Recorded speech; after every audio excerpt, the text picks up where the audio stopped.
Well, good afternoon, everybody. Let me just jump right into the news of the day. Effective immediately, all the regions in the state of California, recall there are 5 regions that we have defined when we established our stay-at-home order last month. All regions effective immediately are no longer in the stay-at-home order and will move back into the blueprint. A blueprint many of you are familiar with, the blueprint we refer to as a blueprint for a safer economy, and we'll talk more about that in just a moment. You recall, again, those 5 regions, northern to southern California, San Joaquin Valley, the Bay Area, and the greater Sacramento regions. The regional stay-at-home order went into effect after a region fell below 15% ICU capacity. In order to come out of the stay-at-home order, as Greater Sacramento region did just recently, we project forward over a 4-week period. And we determine ICU capacity either meets or exceeds 15%. And I want to talk more, and Dr. Galley's here as well, to talk more about our projections and our confidence level as it relates to the decision that we are announcing here today. Here is the projection of capacity on February 21st. This is 4 weeks from today. We look again at capacity, looking through the lens of a number of variables. Clearly, estimated ICU capacity, that's foundational, 15% being that baseline. But we also look at community transmission rates. Remember, ICU is a lagging indicator. What's happening with positivity rates, case rates, community spread, really is the forecast that gives us confidence on where we will land in a number of weeks. We look at case rates more broadly defined on a regional basis, and clearly we look at the proportion, that percentage, Dr. Galley's talked a lot about this, percentage of cases, individuals that are hospitalized that end up in the ICU. So you can take a look here at the regions, these being the 5 regions in the state. Our projection statewide is in the aggregate being at 30.3%. on the 21st of February. There are, again, variables that are constantly changing, but these are the projections. You can see in Southern California, it would exceed even that state rate. San Joaquin Valley, a little bit below, Bay Area, tiny bit below, Greater Sacramento, Northern California. So the goal of this announcement is to socialize our projections as well as illuminate and further advance an understanding, a deeper understanding of what today means and what it doesn't mean. And it's in that respect that I want to remind folks we're not out of the woods. We're seeing a flattening of the curve. Everything that should be up is up. Everything that should be down is down. Case rates, positivity rates, hospitalizations, ICUs, testing starting to go back up, as well as vaccination rates in this state, but we are not out of the woods. I'll remind people that blueprint was established with purple, red, orange, and yellow tiers. We simplified that blueprint a number of months ago. Many of you, again, recall that blueprint on the basis of the most restrictive tier being the purple tier and the least restrictive tier being the yellow tier. Here's our current tier status. And by the way, tomorrow, this status will be updated when Dr. Galley gives his Tuesday presentation. But you can see the current status and all the commensurate requirements, modifications, and restrictions that are part of each tier. And I'll remind everybody, if they want to learn more about the tiering and remind themselves or just dust off a little bit of understanding of what red means versus orange, go to the covid19.ca.gov website, covid19.ca.gov website. Purple tier, just as an example, and now that we are in purple tier for those vast majority of counties, means restaurants can open for outdoor dining with modifications. Nail hair salons can open with modifications. Certain youth sports can resume for competition in particular with, again, modifications and considerations. I noted that tomorrow, the update in those tiers, on those tiers, will be provided by Dr. Galley, and will consistently update in hope and expectation, if these trend lines continue, that we'll be moving, we hope, quickly through tiers, again, based upon our behavior, individually, collectively, based upon our success at continuing to mitigate the growth and spread of this virus. Today, we can lay claim to starting to see some real light at the end of the tunnel as it relates to case numbers. You can see the 27,000 number. That's reflected on over 400,000 tests that came in on that reporting period. 403,000 tests on January 24th, 27,000 cases. The 7-day average now below that 27,000 based upon the 400+ thousand total tests, not surprisingly. But the encouraging sign is that 7-day average down to 23,283. Take a look at the positivity rate. Now, this is the 14-day positivity rate now is down to single digits to 9.4%.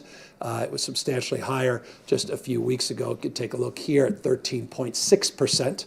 2 weeks ago, 9.4% today. The 7-day rate, even more favorable.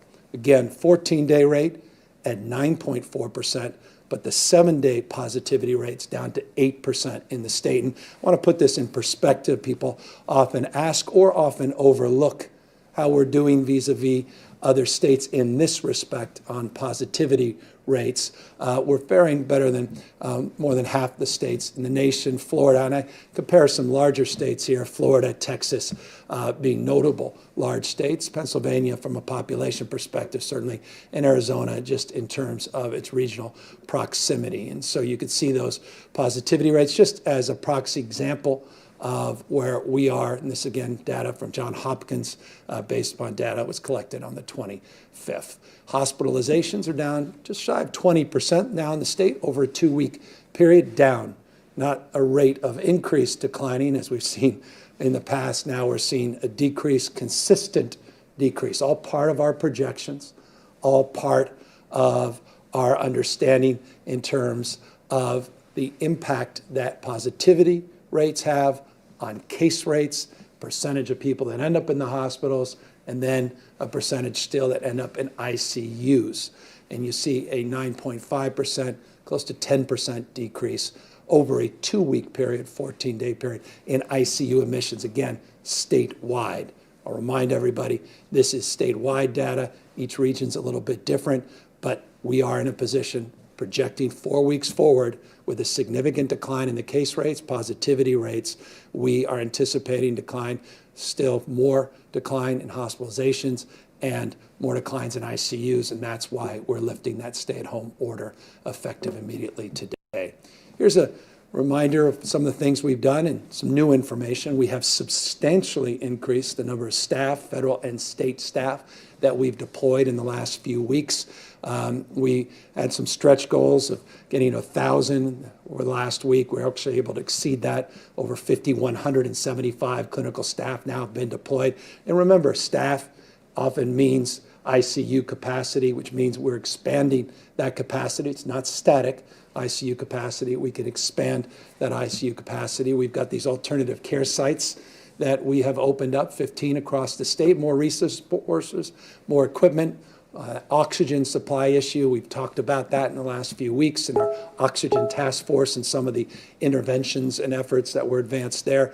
We have made progress. We also have been able to transfer critical patients to the hospital, again, part of the regional understanding, the mutual aid system that exists within regions that has also helped advance our efforts to address and respond to the surge. Over 1 billion now pieces of PPE have been delivered, and we have, as you know well, prioritized vaccinating the vaccinators, vaccinating our healthcare workers as a top priority. Deaths continue to be significant. And this is a sober reminder of how deadly this pandemic remains, more so now than ever, as we have battled our way through the most challenging surge and now are seeing truly light at the end of that surge, at the end of the proverbial tunnel. You could see here just the 7-day average of deaths, 504. It's just a reminder of how important it is until we get vaccinated of maintaining our vigilance, avoiding mixing, and continuing to do what we must to protect ourselves and our loved ones, and more broadly, the community that we share.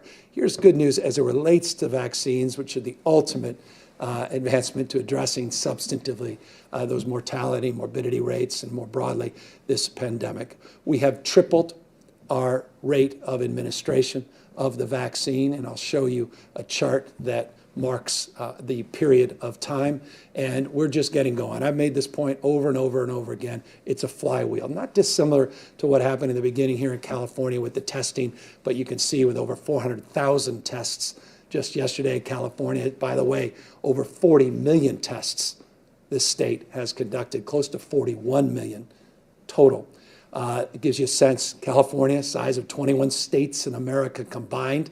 This is more like a large ship. It takes a little bit of time to shift course, but when it shifts course, builds tremendous momentum. That's exactly what we have done, and you'll continue to hear more about as it relates to our vaccine administration of the state, tripling, and we are on a good pace. Here is an example. Just on the 4th, just a few weeks ago, we were doing daily vaccines of around 43,000.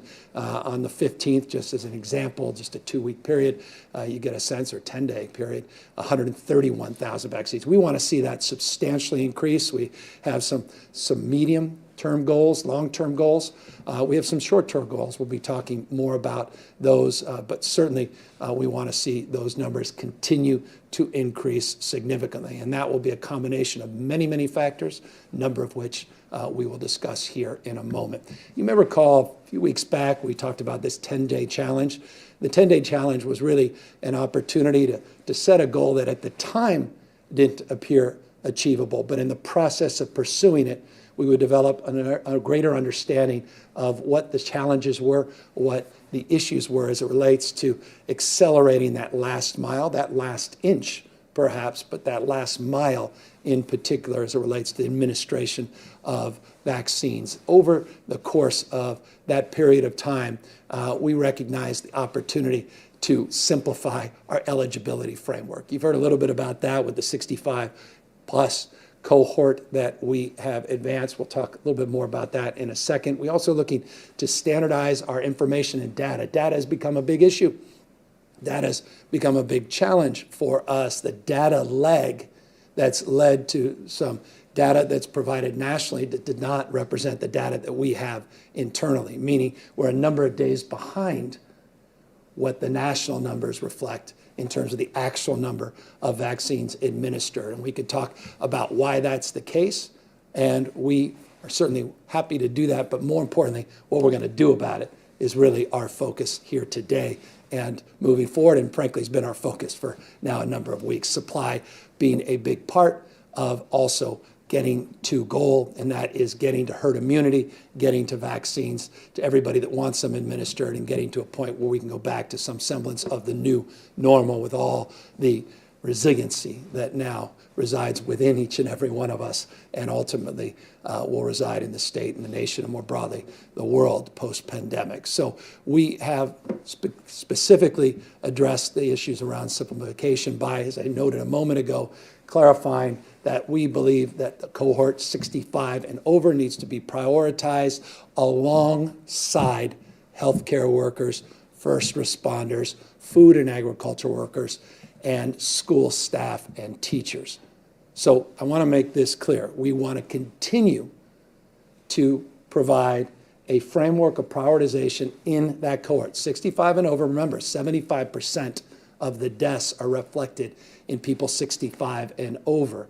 We want healthcare workers to continue, want to work through that cohort, our original tiered strategy consistent with the CDC, and continue to do what we can to vaccinate the vaccinators, our first responders, our farm workers, our critical workers on the front lines in our food delivery system, and our teachers in order to get our schools reopened, as well as our support staff that's so foundational and critical not to ever be forgotten as it relates to making schools work. This, by the way, is analogous. It's not more complicated than whenever you've been to an airport and you're about to board on an airline. They say, well, ladies and gentlemen, all first-class passengers. Well, they don't wait for every first-class passenger to be boarded before they announce all business-class passengers. Accordingly, they don't wait for all business class passengers before they announce premium class and then ultimately the economy class. The point is to try to move folks to board as quickly as possible, but with prioritization. That's reflected here, 65 and over, and those cohorts that are represented. We want to, though, more importantly, as we work through this cohort, begin to transition. And you'll hear a lot more about this tomorrow in Dr. Galley's update. And so we'll happily take some questions today, but tomorrow you'll hear a lot more about the details of a strategy to transition, once we work through those cohorts represented here clearly, to an age-based eligibility, which will allow us to scale up much more quickly and get vaccines to impacted communities much more expeditiously. With the framework always on equity, we're not losing sight of any of those fundamentals, any of our values, but we realize we have got to increase throughput here. And while we are proud of the framework we put out, CDC put out, and others, well, we recognize it has advantages and it has disadvantages as it relates speed and efficiency. Look, I get this. This slide represents what you individually and what's represented, I assure you, in my inbox are most concerned about. When is it my turn? When is my number up? And I've got a sister, I've got a brother, I've got a pre-existing condition, I'm not 65, I'm 64, all of these questions, appropriate questions, everybody getting them here in the nation's largest state. So when is your turn? Where can I get vaccinated? When it is my turn. So what we are announcing here is a standardization information database. We announced it a few weeks ago that we were going to get it done by the end of January. We have gotten this pilot up, as we noted a few weeks back, and we'll talk about that in a moment, what the new platform is. But we have now developed, we believe it's the most comprehensive end-to-end system of its type in the United States. But again, we acknowledge it's in its pilot phase. Again, we'll talk more about that in a second. But it's a centralized system to enter vaccines that are received and administered, and it's a mechanism to fundamentally address the supporting lag, which again is very stubborn but very real. Those national numbers you see do not reflect the numbers of vaccines that have been administered. That said, we have a solution to that, and that is leveraging the innovation, the technology, leveraging some of California's finest companies. We have a new scheduling system and a new data system. Again, it's end-to-end. It's not just a notification system, as some other states have, or a system for reservations just with state clinics.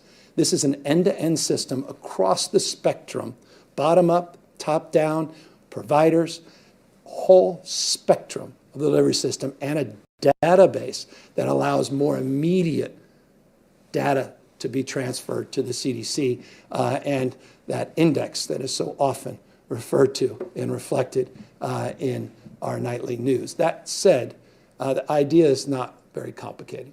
We want to provide you the opportunity to sign up on this app, the My Turn platform. You sign up, you get notified via text or email when it's your turn. You could schedule an appointment when it's your turn. As I said, it provides for providers the ability to have all that data automatically shared, not only with the state, but ultimately allow us to quickly share that data with the federal government. So back end, front end, what you care about, when's my time, when do I get a schedule, when do I get a vaccine, when am I scheduled, and how close is it? And then, of course, for providers, all of that, well, difficulty with paperwork and the prompted questions and the old systems that many states, not just the state of California, is struggling with. We partnered with Salesforce. We partnered with Schedule, which is a great company, and Accenture. We've got a pilot up and running. We started this last week in LA and San Diego. They started allowing individuals 65 and over, again, with the prioritization of the cohorts we just mentioned a moment ago, to make appointments for those clinics that have signed up and come in to the pilot. And so the most important point I want to make about the My Turn pilot, it's only as good as the clinics and provider network is good. It gets more robust as more people come online. And so in the pilot phase, we're moving judiciously, but we're moving relatively efficiently. But as more and more clinics sign up, more and more opportunities avail themselves, more and more capacity is made available, at least on this platform, versus other mechanisms and platforms in terms of finding out when it's your turn to get vaccinated and how and where you can get vaccinated. So we're aiming for a statewide launch. We picked LA, not a small county, and San Diego, two of the biggest. So we went big and bold in the pilot, but we want to bring it to the rest of the state and we hope to do so in the next few weeks. We'll be talking more about that. We just want to make sure we get this up. As I said, it's the most robust end-to-end system of its type that any state's put up. So it's got a lot more components, and we just want to make sure that we don't run this thing into the ground and have a system that shuts down. And by the way, there's been some other states, not an indictment, quite the contrary. We all should be humbled by the magnitude of this moment. We saw it on the unemployment side. Everything is at scale now in terms of need. We've had other systems that have actually crashed within a few hours because so many people went on or were overwhelmed. That's why we're limiting this, focusing it on this pilot in these two parts of the state. And so we continue to work with providers, and we continue to advance the cause of getting more and more people to participate. And we look forward to, again, getting this out statewide in just a number of weeks. Look, the bottom line on supply for us is we've had a very conservative approach of administering first doses at the local level. I'll remind you, the state of California doesn't receive any doses. California doesn't have any doses in its cache. We don't have a warehouse of doses. They're sent directly to counties, counties to providers, some cases providers directly. It's a complicated network. 5,000 folks in that broader provider network, over 3,500 active. Some very, very small, some are very efficient getting data back in the system, some are very inefficient because they see that as tertiary, not even secondary, to getting these things administered. And that's what we're discovering, it's a big part of the data lake. So what we want to do is just push the envelope on getting these first doses out based on a conservative approach, which is in some respects understandable based upon the scarcity mindset that continues to be reinforced at the federal level. But we need to move. And that means we are going to reallocate. People know this already. We're just highlighting this, updating you this week, that we will reallocate those providers that cannot. And by the way, that's something that's in the works. That is not something prospective, I can assure you. We have a vaccinating team. As you know, we've got 3 task force. We have our safety task force, we have our guidelines task force, our community advisory task force. We also have at the Office of Emergency Services, where I am, this broader logistics task force. We have extraordinary person, Yolanda Richardson, running those efforts, running that task force. She is the task force vaccination czar, if you would.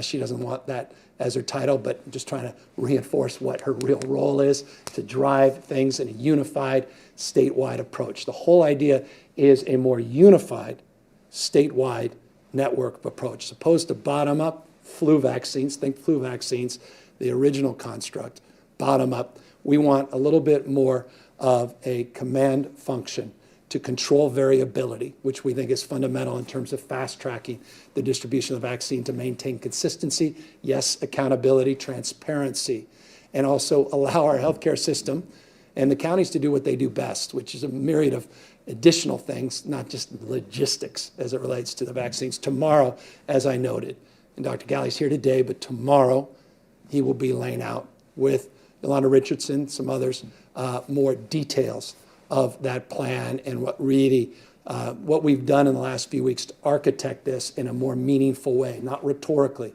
but a more substantive way. That's building the real platform, and that's a platform when we start to see substantial abundance of vaccines arriving in the state in a more consistent manner to make sure that we are truly prepared for that as we continue to make progress, again, tripling the number of vaccines that we've administered in a very short period of time. By the way, people have asked, where are you in relationship to President Biden's goal of 100 million vaccines in 100 days? We're well ahead of where, even today, where we are today. Just to put in perspective, that's just 120,000 vaccinations currently.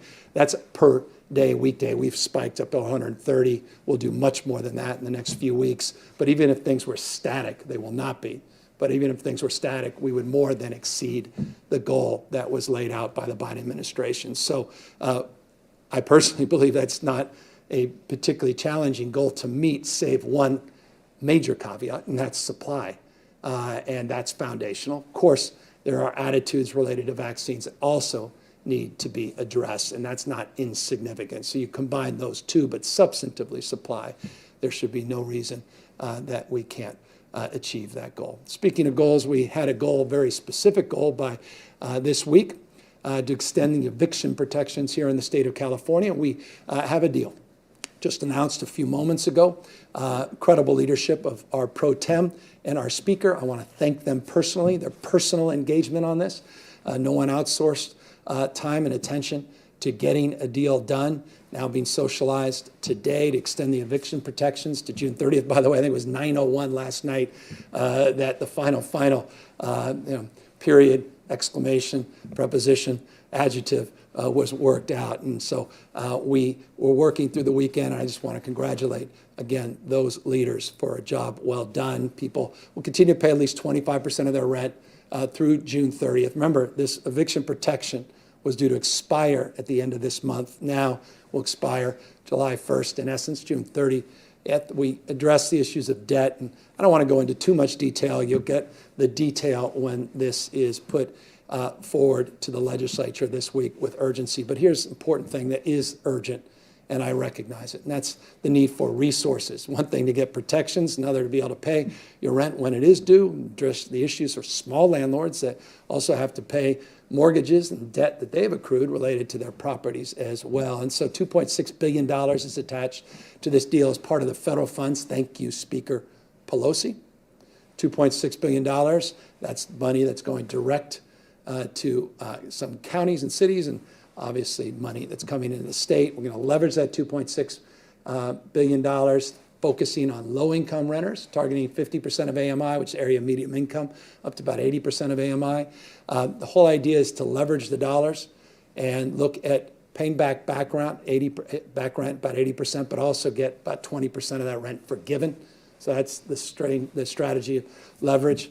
If landlords choose not to participate, no one has to, and then there's no direct federal benefit that goes to that landlord.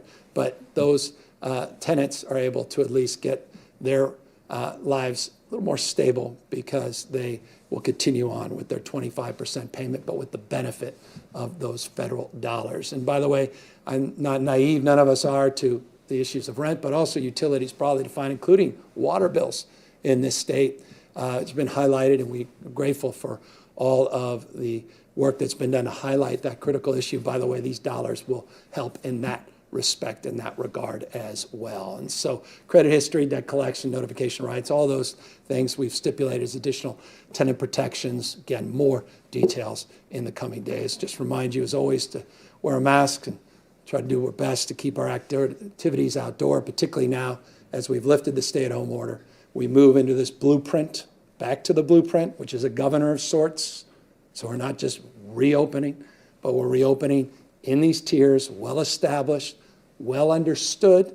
And if, again, need to be reminded of the details around those, go to that covid19.ca.gov website. Whole idea is to keep our activities outside, keep you safe, work our way through the next number of months until we get to that herd immunity based upon the distribution access of vaccines, which we acknowledge we have work to do and more work in front of us that will be socialized tomorrow in more nuance and detail to give you confidence that this state is moving aggressively in the right direction. With that, happy to take any questions.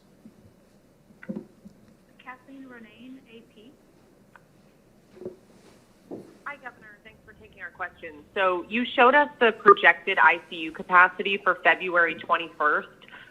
But beyond the numbers, are you going to make public the models that the state used to reach those numbers so that experts can evaluate that?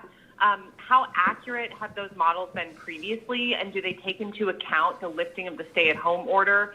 And why aren't we now using forecasts to let counties move from tier to tier? Thank you. Great. Appreciate it. Dr. Galley is already halfway up here, eager to answer your question in nuance and specificity. Doctor? Hey, Kathleen, thanks for the question.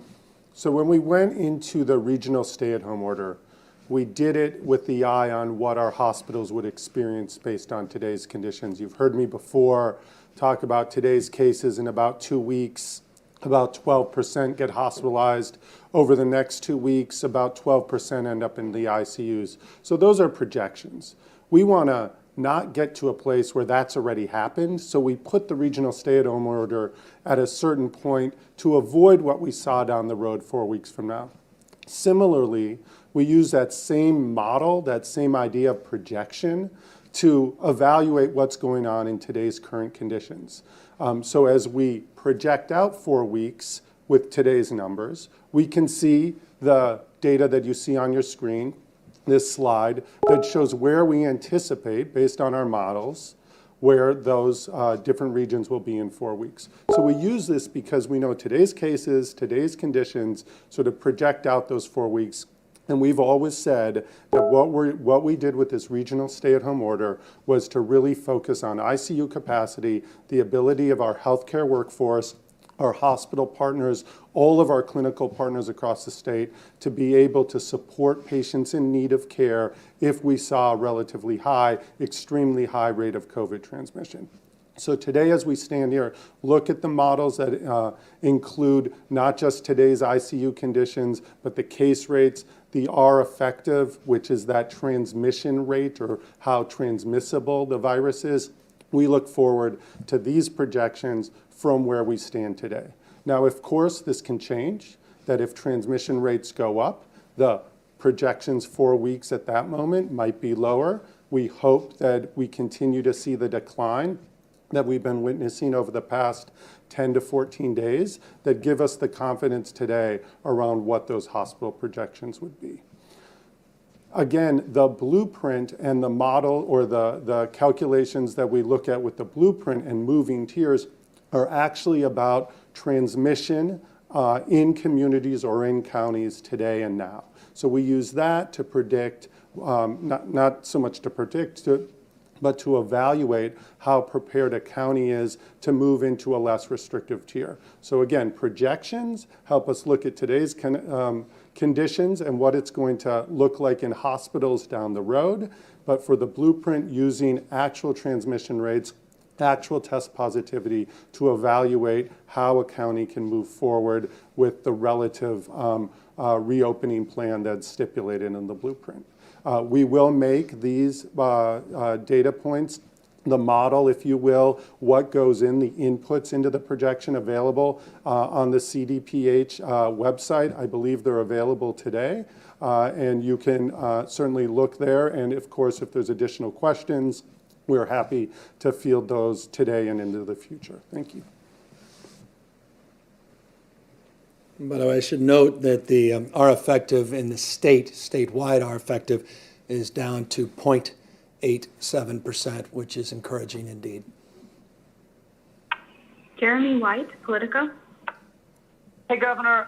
Thanks for taking our questions today. We have heard a lot of frustration from elected officials who learned about this either on Twitter or by reading our news reports. I'm curious to know why the communication to elected officials was not better. It seems that the Restaurant Association learned of this more than a lot of people who are getting questions from their constituents. Can you speak to that? Yeah, I mean, we talked to a lot of folks, and we've been working with these counties very, very directly for weeks and weeks.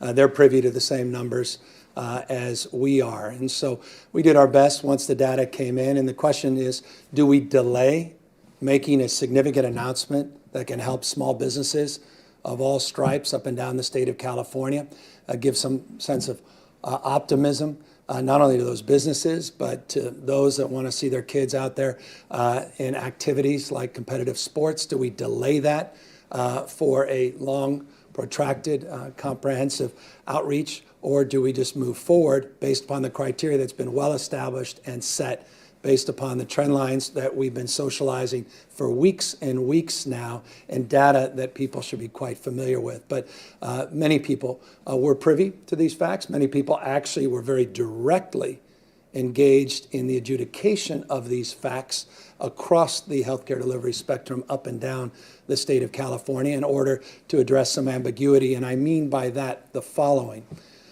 There was some concern, some had expressed, local health officers in particular, that before we do that, let's make sure there were no anomalies related to MLK Day and some of the reporting over that holiday weekend.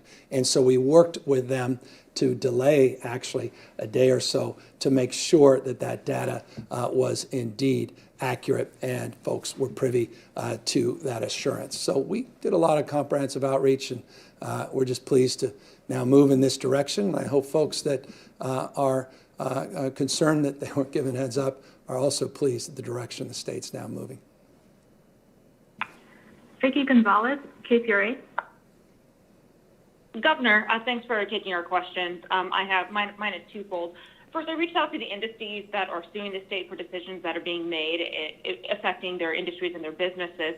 They argue that in addition to getting businesses reopened, they also want to obtain a precedent-setting and authoritative ruling that will permanently block you and health directors, and I'm saying this as a quote, from imposing any future arbitrary and unjustified lockdowns in the future.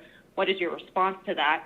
The second question is vaccine related. In Placer County, an individual died hours after receiving the vaccine. Is the state investigating this?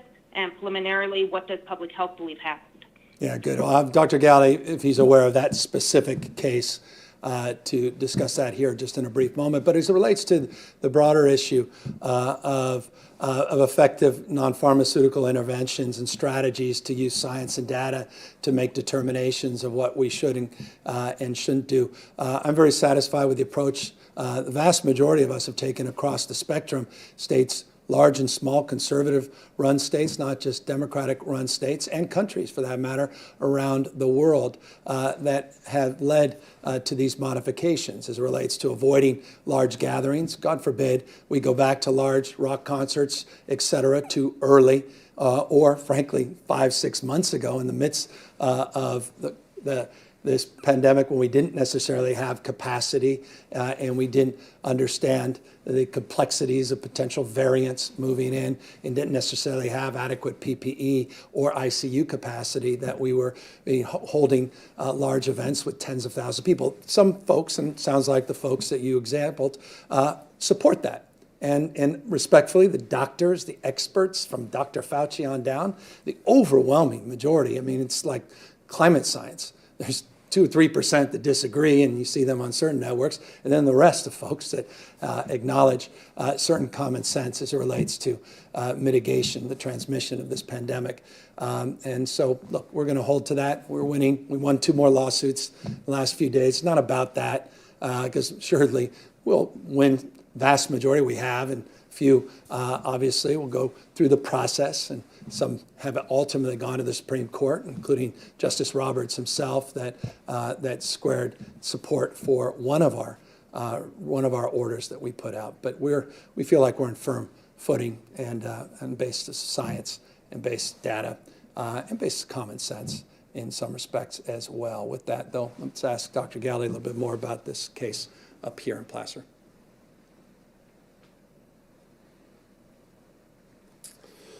Let me begin by just sharing condolences with the individuals, loved ones who life was lost in Placer. We are aware of the case. We're working closely with the coroner, the health officer in that county to determine the details around the case. Certainly, this was an individual who had been recently vaccinated. I think also other details are complex and worth further investigation, and that's what we're doing now. I think overwhelmingly, though, we've seen so many individuals successfully and without any significant reactions receive both the Moderna and the Pfizer vaccines.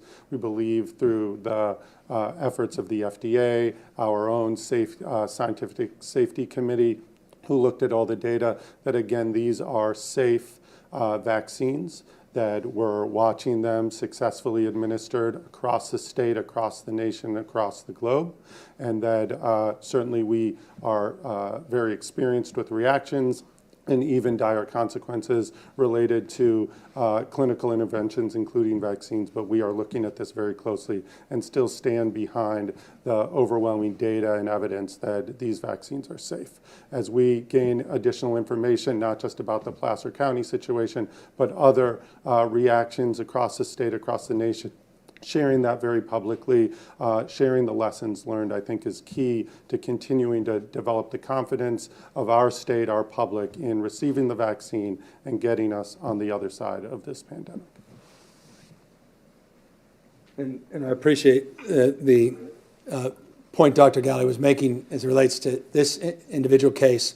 As we get more information, obviously, we'll pass it along. But it's just another reminder of how deadly this pandemic has been and continues to be, either related to potential issues that are being investigated in that case or just more broadly to the disease itself. 504 people on average losing their lives on any given day here in the state of California. 500 families torn apart because they've lost a loved one because of the deadliness of this pandemic. And it's just another sober reminder of why one cannot be flippant and just turn on the light switch once again and have everybody rush back to mass gatherings without any consideration of transmission or effective issues related to the impact this disease continues to have on not only our most vulnerable, our seniors, but those with comorbidities, pre-existing conditions, and other issues that could further exacerbate their health. So forgive me for belaboring that, but I think squares, I think, very much with the first part of your question as well. Stephanie Elam, CNN. Hi, Governor. It's Stephanie Elam from CNN to ask this basically a devil's advocate question here. And that's the fact that there's been this variant, this strain that was found here in Southern California that a few of the medical professionals I've spoken to think could have been behind the just astronomical rise that we saw here in Southern California. So with that, with the loosening of where we are and going back to, away from the stay-at-home order, could that potentially be something that is of concern to open back up and having outdoor dining? So that's one part of it. Now, the devil's advocate side is the other part of it about dining outside. Some people believe because that went away, it forced more people to fraternize inside, and that led for the higher rise of cases here in Southern California. And I'm wondering if that's factoring into the decision. So looking at both sides of the coin here, if I could get you and Dr. Galley to weigh in on that, I'd be most appreciative. Thank you. One question answers the other begs the question. Forgive me, but let me just go to a slide here just on the first part of your question, the issue of the variants. Here's what we know about variants in the state of California. You have highlighted, and we appreciate that work, and others have as well, what happened in Cedars-Sinai and UCSF as it relates to this B1429 cases, which we're still working on. Is that a COVID variant that's unique to California, or is it something else? Again, we're still working through that. But so are we working through its virulence. We're working through its transmissibility. We're working to investigate more understanding. But 456 cases of that particular variant have been reported, again, north and south here in the state of California. As it relates to the UK variant, you can see here on the slide a little bit of update on the numbers from San Diego, San Bernardino, the one case, just 90 in all, that B117 variant that's gotten a lot of attention that we have been able to identify. So again, working through a deeper and more nuanced and complex understanding. But look, as it relates to the issue of a stay-at-home order, it's just an opportunity to remind you, again, stay-at-home order is not a light switch going back to the way things were a year plus ago. We still are now in these tiers that we believe have served us well as it relates to modifying activity and behavior, requiring not only that when someone is dining outdoor, but there are certain conditions that need to be met as it relates to those activities as well. We're doing more to not only socialize that with the public, but also with businesses. I'll just give you an example of what I mean by that. Just over last weekend, we were out there with the alcohol beverage control doing education, not just enforcement, 5,600 establishments in expectation and obviously in concern because some people were working outside or opening outside of the restrictions, but anticipation of activities beginning to resume, making sure that folks were prepared to be in compliance. And so that's the way we're approaching this, not naively, soberly, with our eyes wide open. And as I said in the beginning, Dr. Galley said this as well, this is iterative. Every single day we make adjustments by taking a look at the facts, looking at these variables, including variants, looking at case rates, transmission rates, ICUs, hospitalizations, but obviously looking at positivity rates, where we are in terms of the vaccination, where they are effective is, not only by county, but by region, looking at ICU capacity broadly defined in terms of our mutual aid, looking at our staffing and where we are, looking at the number of waivers related to staffing, which we hope to address that very, very quickly as well to mitigate the stress in that space. And so that's constant and never-ending feedback that goes into making determinations in real time. None of us are ideological, and if we see things beginning to break in a direction that was not anticipated, we will make a move to address that. But with that, forgive me, perhaps more succinctly, Dr. Galley can answer that question as well.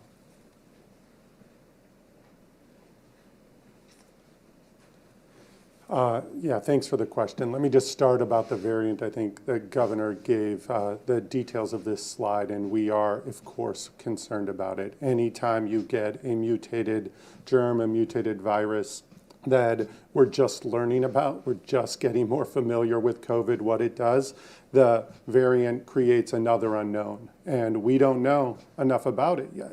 We're seeing it a little bit more and more. The only thing I can tell you about these numbers is they aren't a true reflection of what's out there. My guess, many people's guess, is it's much higher than this, and we'll be looking for it on a more continuous basis with a clear focus, while we're also investigating the two things the governor talked about. Is this more contagious? We know that the B1429, actually the mutation is also in the binding region of that virus. So that means that we're concerned that it attaches to the human cell a little bit more than the natural virus, the one we've been dealing with, and that might make it more contagious. We aren't sure yet. We're looking at it. Same thing with virulence. Does it create infections that are worse than the ones we've been seeing? Are more people hospitalized? Is it harder to control the respiratory symptoms, et cetera? So all of that is what we're still looking at. And of course, this plays into what the governor described, this day-to-day look at what's happening with transmission, with cases across the state, region by region, county by county, frankly, community by community in so many places, to understand what are the appropriate interventions that we need to imagine. Look, I grew up and played sports my entire life, really depended on trying to understand my opponent. We have an opponent we've never seen before. We have no game film on COVID-19. We don't know what it's going to do. So we need to constantly be watching the plays of the day to understand what's going to come tomorrow, and that's what we do. Every local health officer does that. We do that here at the state to understand what are the appropriate interventions in the future. Mutation of variant creates a whole nother sort of situation that we have to try to understand. So I know we always want to try to sort of forecast where we're going. As we understand that, we do give as much information as we can, but we're always looking for how this sneaky virus is going to sort of throw us a curveball in a way and to decide what the right interventions are. And to date, we've used the blueprint, we've used various interventions like the regional stay-at-home order to manage certain phases of our response statewide, and we will always be looking to use tools that get us safely through this as we work to get the vaccine aggressively out into our communities, getting it hopefully more and more from the federal government, and then working exactly how the governor's sort of shared today with our county partners, our other healthcare partners, to make sure Californians get vaccinated as soon as possible.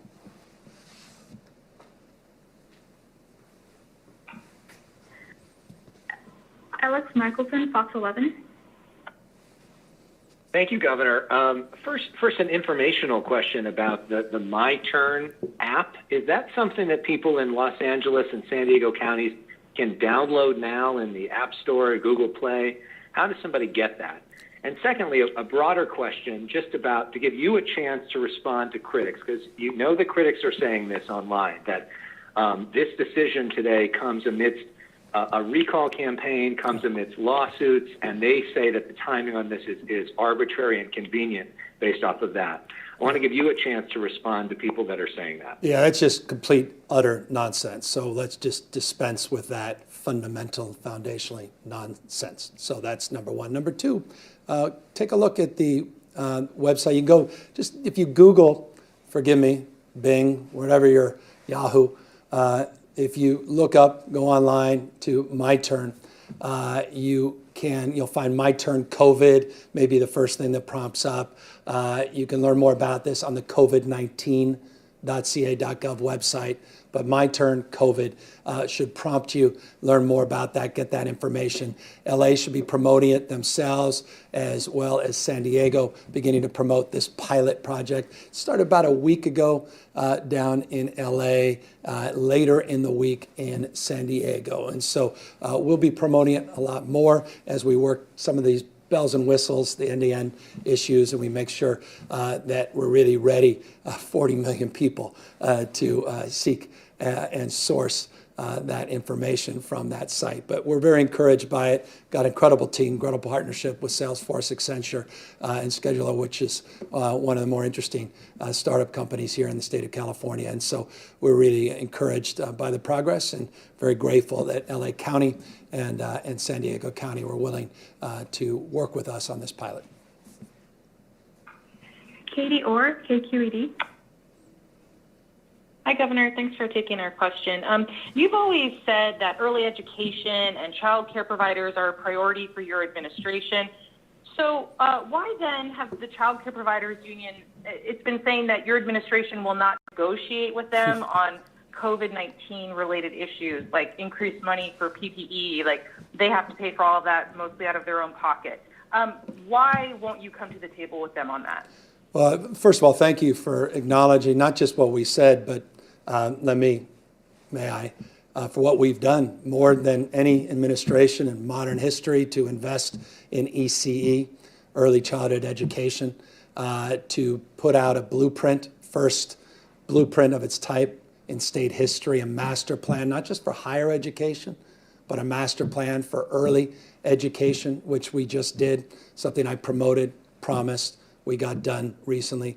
And we also made a down payment based upon that blueprint in the budget that I just submitted to the legislature. There are a number of extraordinary legislative leaders that deserve credit that we're also working hand in glove with to advance that cause. Our goal is mindful always, not just of more access, more slots, but quality, and that's foundational. And that's why I was very pleased after efforts in the past from previous administration to look at the issue of quality, ratios, compensation, support, that I signed a bill that I promoted as well on collective bargaining that actually set the table that you're referring to. So with all of that as a predicate and foundation, we are in that deliberative process. I'm very familiar as a former mayor with these memorandums of understanding and the goals and desires to advance the collective bargaining cause. This is a startup operation. We're doing something that's never been done in this space before, and we are working collaboratively together, and we've got work to do. I'm very familiar with the concerns that you raise. In fact, some leaders in the union that hopes to represent these workers reached out directly as well, and we've been in contact. So we're confident that we'll work through these issues. I also, forgive me, take time to acknowledge, last year we had a shortfall in this state in our public employee unions across the spectrum. We worked through our differences. We had some good days. We had some bad days. We had some days where there was misunderstanding, some stress, but we worked through all those differences as part of the give and take of the collective bargaining process, setting that table, literally, figuratively, and we were able to land where we landed last year, and that inured to the benefit of early childhood education, inured to the benefit of child care, because we didn't see big cuts in those spaces despite the budget shortfalls last year, because our public employee unions helped step in, protecting those young folks and making sure the caregivers were supported as well. So it's the spirit that we enter into these negotiations, and that spirit, I'm confident, will get us across the line and get a good contract for everybody. Final question, Jackie Botts, Cal Matters. Governor, I have two questions about what California is doing to protect farm workers right now. You've mentioned housing for harvest a few times this month during your budget announcement. But as we've reported, not many farm workers have taken advantage of the rooms. As of January 11th, CDFA told me that just 107 reservations had been made. And of course, the estimates of the number of farm workers who have tested positive since Helping for the Harvest was announced is in the tens of thousands. So we reported that there were some big barriers to accessing this program, including test or medical referral requirements, and also the fact that a lot of people just don't trust it or are afraid of separating from their families. And advocates and farm workers told us that that state-funded cash assistance to help farm workers isolate at home would be more helpful. So I'm wondering, my first question is, given the low numbers, are you considering any changes to the program? My second question is about getting vaccines to farm workers for those same reasons that I just listed. Farm workers will experience barriers to access, likely more than your average 65-plus-year-old. So I'm wondering, what is your plan going forward to make sure that essential workers, farm workers who have been hit so hard, don't get crowded to the end of these initial priority tiers that have gotten much bigger, even as a vaccine remains scarce? Let me take this slide and once again bring it back up just to reinforce, and I think it answers the latter part of your question. We are prioritizing. So your question was around a frame, get lost in tiers. We are keeping our farm workers, our agricultural workers in that top tier, 65 and over, healthcare workers, continue to prioritize first responders, continue to prioritize. There are hundreds of farm workers just today that I know are being vaccinated, as an example, in Fresno County, and our food workers. So that's a priority, along with our teachers and school staff. So that is firm in terms of our prioritization. As it relates to the deeper issues, here's a great opportunity. I'm sort of smiling when you asked the question, because last week I asked my team to put together an entire list of all the supports that we have provided farm workers since the beginning of this pandemic, and what we're proposing to do that will directly and indirectly impact farm workers in next year's budget. We actually have that document. In the interest of time, I'm going to make sure we provide that to you. If you're not getting it in the next couple of minutes, you'll certainly be getting it in the next few hours.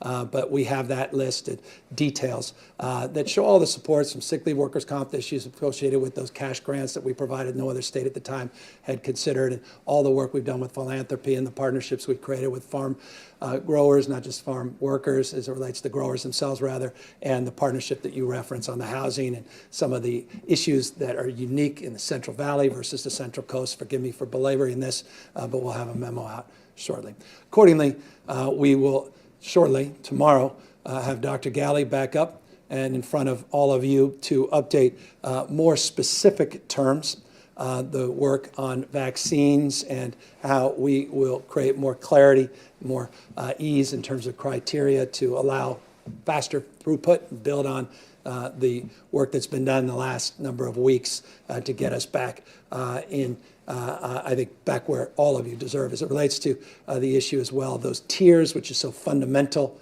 As a reminder, the stay-at-home order is not lifted, where everyone is going back to where we were January 25th, 6th last year.